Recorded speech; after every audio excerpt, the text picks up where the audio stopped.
আসসালামু আলাইকুম। সবাইকে শুভ সকাল। আজ পবিত্র শুক্রবার, জুমার দিন।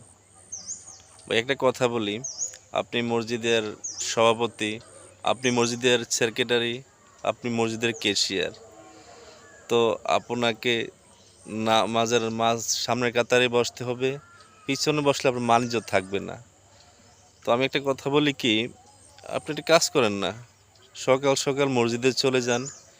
গিয়ে মুয়াজ্জিমের সাথে মসজিদের কিছু কাজ করেন, মসজিদটা পরিষ্কার করেন।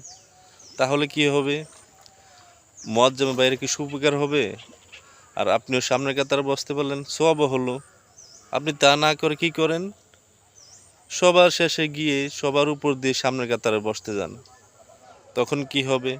মানুষের মনে কষ্ট পাবে, আর আল্লাহ আপনার প্রতি রাগ করবেন।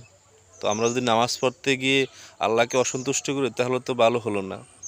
আসুন, আমরা এসব ছোট কাজ থেকে বিরত থাকি। আল্লাহ আমাদেরকে সবাইকে হেফাজত করুক।